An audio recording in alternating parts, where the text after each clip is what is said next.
की गोपीचंद पडळकर यांना ज्यांना आम्ही नेता म्हणलं तो देवाभाऊ एक ना एक दिवस मंत्री केल्याशिवाय थांबणार नाही. तोपर्यंत कुणी किती बी द्याव पाण्यात घालून दे, काही उपयोग होणार नाही. ब्रह्मानंद तुम्ही जरी आमदारकीला पुढे उभा राहिला तर आम्ही येतो. काय बाबा, बाबा तुम्ही लोकसभेची तयारी करा. हा, मी बी लोकसभेला उभा राहणार आहे. हा, राहायचं बाबा, पुढच्या वेळी तुम्हाला आम्ही दोघं खासदार करतो. पण आम्हाला जरा एक भीती वाटते आडनावाची. पण असं बाबा नाही बरं का, तुम्हाला सांगतो, बाबा ती ग्रेट माणूस आहे.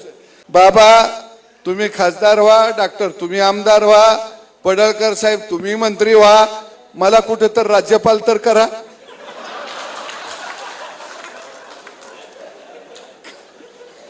नाही चला आमचं भेंडवाल्यागतच होयाचं.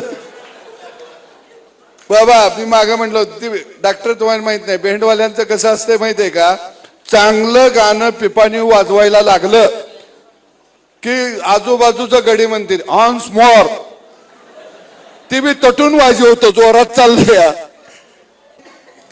निश्चितपणानं सांगली जिल्ह्याचा वाळवा तालुका ध्यानात येतोय माझ्या, म्हणजे गेल्या वेळी मला उभा राहायला लागतं. या एबीपी माझा, उघडा डोळे बघा नीट.